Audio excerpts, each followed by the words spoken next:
옆 사람 바라보면서 참 안타깝게 그저 바라보면서 잘 오셨습니다. 이기고 오셨군요. 또 승리할 것입니다. 아멘. 최고의 문명을 자랑하는 현대를 일으켜서 불안의 시대 이렇게 말들 해요. 과거보다 문화와 문명이 발달되고 GNP가 올라가고 걱정거리가 감소되었는데도 그럼에도 불구하고 많은 사람들이 걱정에 쌓여 살아가고 있습니다.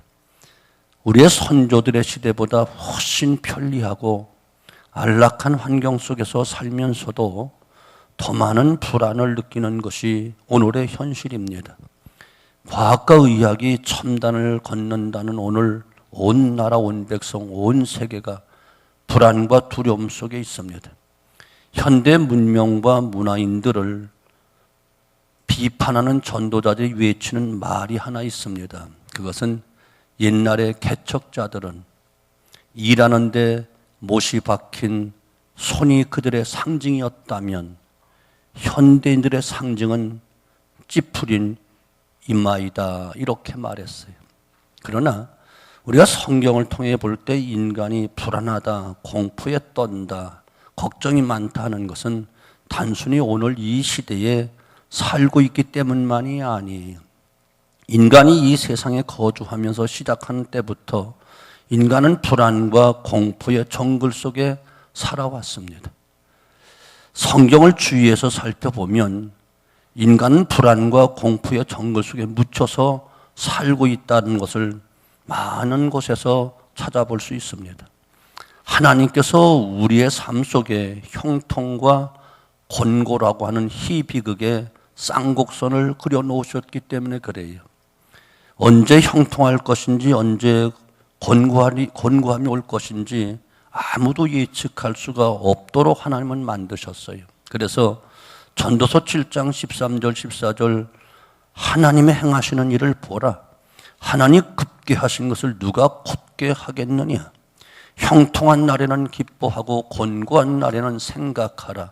하나님이 이 두 가지를 병행하게 하사 사람으로 그 장래를 능히 헤아려 알지 못하게 하셨다라고 기록하고 있어요. 그러므로 인간은 미지의 사실들 앞에서 한결같이 불안을 느끼며 살도록 느끼고 살아가고 있도록 그렇게 되었다는 겁니다. 현대인들에게 없어서는 안 되는 가장 중요한 것 중에 하나가 무엇일까요? 물질이지요. 이 재물에 대해서 성경은 분명히 말하기를 정함이 없는 것이다. 이렇게 말하고 있어요. 즉 믿을 수 없는 것이다 그런 뜻이에요. 오늘 아침엔 내 손에 손 또한 돈이 잡히는 것 같고 돈이 나를 잡아준 것 같았는데 저녁에 보니까 어느 순간 날개를 달고 내 손에서 날아가 버리는 것, 이것이 재물이라는 거예요. 인간이 추구하는 모든 명예와 부귀 영화도 아침 안개와 같다 이런 표현을 성경은 거침없이 사용하고 있습니다. 아침 햇살이 퍼지면 안개는 소리 없이 사라집니다. 오늘의 부귀 영화도 내일에는 물거품으로 남게 되는 이 현실을 우리는 한국의 현실을 보면서 잘 볼 수 있습니다. 우리 주변은 끊임없이 생명을 위협하는 것들이 많아요. 요즘 신문이나 방송을 들으면 죽음의 공포를 더욱 실감하게 느끼고 있어요. 나라 구석구석 두려움뿐이에요. 젊은 부인을 집에 두고 직장을 나가는 남편은 은근히 불안 느낄 수밖에 없고 또 가정에 남아있는 부인들은 직장에 나간 남편을 걱정하지 않을 수가 없고 밖에 나간 아이들이 집에 돌아와야만 마음을 놓을 수밖에 없는 것이 오늘의 현실이에요. 현대인들은 정서적으로 짐승같이 되어버렸어요. 자신의 행동에 대해서 이성적인 판단이 잘 서지 않고 순간적인 충동과 자극에 의해서 감정적인 그런 행동들을 하기 때문에 어디서 어떤 문제가 생길는지 아무도 몰라요. 그러므로 우리의 주변에는 불안과 공포의 요소들이 산재해 있다는 겁니다. 특별히 요즘 코로나 이 바이러스로 말미암아 더욱 그 두려움은 커지고 있습니다. 그런데 이와 같은 공포와 불안의 많은 요소들은 에덴 동산에서 아담이 범죄한 그때부터 우리에게 들어왔다는 거예요. 그러므로 서로 우리가 살고 있는 현실이 불안을 주는 요소가 많다고 할지라도 현실의 탓만은 결코 아닌 거예요. 그것은 바로 인간의 죄악 때문이고, 현재뿐만 아니라 에덴 동산을 잃어버린 그 순간부터 불안과 공포는 우리와 함께 살아왔고, 지구가 존재하는 한 우리와 함께 또 살아갈 것입니다. 많은 사람들이 이 불안을 달래기 위해서 알코올을 의지하기도 합니다. 아니면 어떤 쾌락을 즐김으로 불안을 떨쳐보려고도 합니다. 이처럼 먹고 마시고 즐겨서라도 잠시라도 잊으려고 하는 사람들의 그 초점 잃은 모습을 우리는 쉽게 볼 수 있습니다. 여러분, 불안은 환경에 의해서 찾아오는 것이 아니에요. 우리 주변이 전혀 불안을 주지 않고 완벽한 파라다이스적인 요소를 지녔다고 할지라도 인간은 본질적으로 불안을 느끼도록 되어 있습니다. 요즘 전염병만 잡히면 안전하고 평안할 것 같지만 또 다른 질병과 환경이 또 찾아올 것입니다. 인간은 하나님께 돌아오기 전에는 다 목자 잃은 양같이 유리방황하는 탕자와 같은 존재들입니다. 그래서 부모를 떠난 자녀의 마음이 평안할 수 없듯이, 목자를 잃어버린 양이 안심하고 누울 만한 곳은 아무것도 없듯이, 방황하는 자들은 항상 불안을 느끼며 살아가도록 되어 있습니다. 인간이 세상에서 든든하게 자신의 위치를 구축하고 살아도 하나님을 떠나 있는 자는 언제나 불안한 마음을 제거할 수가 없습니다. 그는 목자 잃은 양이요, 아버지를 떠난 탕자요, 깜깜한 어둠 속에 더듬거리는 소경과 같은 존재들이기 때문에 그렇습니다. 그러므로 우리 마음의 불안과 걱정은 외적인 요소가 아니라 내적인 요소인 것을 여러분 기억하셔야만 됩니다. 그런데 예수를 모르는 세상 사람은 외적인 환경만 바꿔놓으면 불안한 문제가 다 해결되는 것으로 알고, 그래서 인간에게 보다 편안한 삶을 주자, 걱정되는 요소를 제거해보자, 이런 목적 아래 지난 수세기 동안 피눈물 나는 노력을 해왔습니다. 그 결과 우리의 환경이 많이 좋아졌지요. 그런데 여기서 놓칠 수 없는 한 가지 사실은, 우리의 환경과 여건이 좋아지면 좋아질수록 인간은 이상스럽게 더 불안해지고 더 공포에 떤다는 사실이, 이것이 현대 문명 21세기 사회가 가르쳐주고 있는 놀라운 진리인 것입니다. 마치 약이 좋아지면 또 좋은 약을 개발하면 할수록 이상한 병이 또 생겨나고 더 고생을 주듯이, 외적인 조건이 좋아지면 좋아질수록 인간의 마음 더 약해지고 악해질 수밖에 없어요. 그러면 이 죄의 결과로 우리에게 찾아온 이 불안과 공포를 어떻게 해결해야 되는가? 첫째, 평안을 주시는 분은, 진정 평안을 주시는 분은 하나님이라는 사실을 알아야만 되는 거예요. 평안은 인간이 스스로, 과학이, 환경이 만들어낸 제품이 아니에요.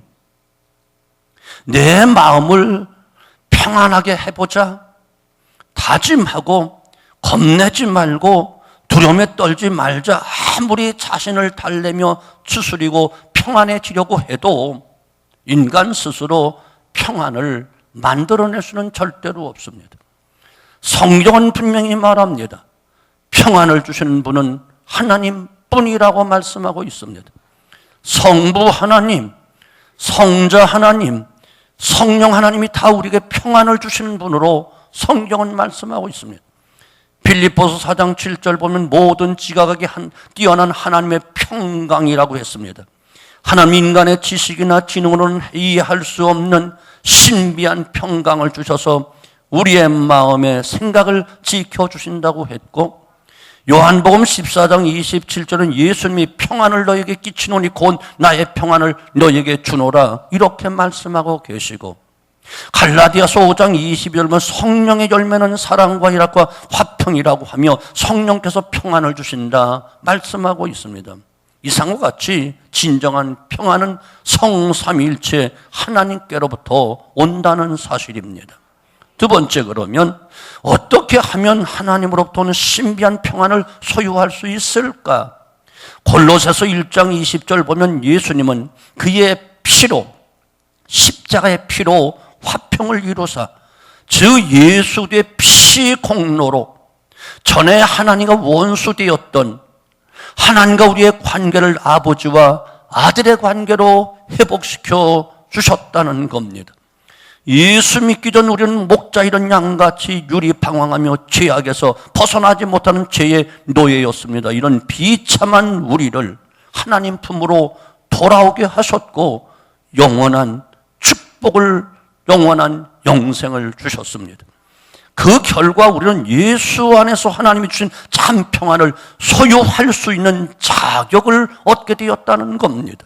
그러므로 인간이 참 평안함을 누릴 수 있는 길은 여건을 바꾸는 데 있는 것이 아니고 환경을 바꾸는 데 있는 것이 아니고 오직 마음의 평안은 하나님이 주시는 선물로서 하나님과 관계에서 평화가 정상화된다는 사실을 믿으셔야 되는 거예요. 이것이 인간이 본질적인 문제인 것입니다. 부모를 떠난 자식이 마음의 평안을 얻으려면 부모 앞에 돌아와 화해하는 길밖에 없습니다. 피조물인 인간이 진정한 평안을 누리려면 창조주 하나님께 돌아와야만 됩니다. 이사야 48장 22절 보면 여호와께서 말씀하시되 악인에게는 평강이 없다 하였느니라 기록되고 있습니다. 세상 사람들은 왜 자기에게 이 불안과 공포가 찾아왔는지 그 이유를 모릅니다. 그러나 예수 믿는 사람들은, 참으로 성경을 믿는 사람들은 죄 때문에 하나님과의 관계가 바로 되지 않기 때문에 오는 결과라고 알고 있습니다. 원인을 알면 해결될 수 있습니다. 예수님을 믿으면 누구나 그의 십자가의 피로 죄인의 신분에서 의인의 신분으로 바뀌어지고 하나님과 원수 관계가 아버지와 아들 관계로 회복이 되어지고 마침내 하나님과 같이 영적인 교제를 나누는 하나님의 자녀가 되어서 이제 하나님이 누리고 계시는 놀라운 평안을 우리도 누릴 수 있다고 하는 것을 여러분 믿으셔야 됩니다. 어떤 책에 보니까 그림을 그리는 두 사람이 마주 앉아 무슨 그림을 그릴까 서로 의논을 합니다. 그러면 한번 마음의 평안을 그림으로 표현해보자라고 의논을 모은 후 두 사람 중에 한 사람은 깊은 골짜기에 은빛을 바라며 찬잔하게 뻗어있는 맑은 호수가 바로 마음의 평안이다, 이렇게 호수 그림을 그렸어요. 다른 한 사람은 그것과는 대조적인 엉뚱한 그림을 그립니다. 그것은 물보라가 이런 물보라를 일으키며 천둥 같은 소리와 함께 절벽에서 아래 쏟아지는 폭포를 그려놓았고 그 폭포 옆에 자작나무들이 숲을 이루고 있는데 그 자작나무 위에 둥우리를 짚고 로빈새 한 마리가 눈보라에 흠뻑 젖은 데 조금도 동요됨이 없이 앉아있는 그림을 그리면서 이 새의 모습이 바로 마음의 평안을 나타낸다 했습니다. 여러분 생각엔 어느 그림이 참된 평안일까요? 성경적으로 보면 후자의 평안이 참된 평안인 거예요. 하나님이 주시는 평안은 골짜기에 자리 잡고 있는 잔잔한 호수 같은 그런 평안이 아닙니다. 그것은 바람이 없기 때문에 조용한 것뿐이고 비가 쏟아지지 않기 때문에 맑게 보일 뿐이에요. 조만간 바람이 불고 물결이 일고 비가 쏟아지면 흙탕물이 될 것이고 위험한 요소가 얼마든지 있지만 환경 때문에 잠깐 동안 고요한 평안일 뿐입니다. 성경은 이런 것을 마음의 평안이라 말하지 않습니다. 하나님이 주신 평안은 폭포와 같이 요란한 소리를 내는 분위기 속에서도 유지될 수 있는 그런 평안.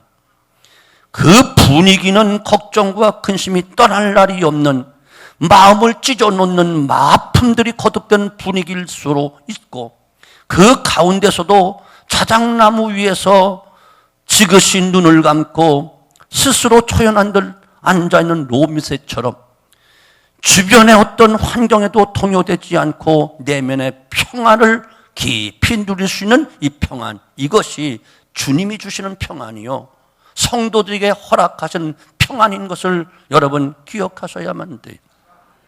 이 시간 우리 갈릴리 바다로 한번 눈길을 돌려보시지요. 파도가 요란하게 일어납니다. 배전을 심하게 때립니다. 제자들은 곧 죽을 것만 같아 살려달라고 아우성치며 요란한 공포의 분위기가 맴돕니다. 그런데 한쪽 편에 배 고물을 배게 하시고 조용히 그리고 평안하게 깊이 잠이 드신 주님의 모습이 보입니다. 그것이 바로 성도가 하나님으로부터 받는 평안이라는 겁니다. 이 평안을 마가 다락방으로 다시 한번 가서 발견합니다. 이제 잠시 몇 시간만 있으면 수치스럽고 고통스러운 끔찍한 십자가의 죽음을 이미 알고 계시는 주님은 오히려 제자들에게 자기의 평안을 주십니다.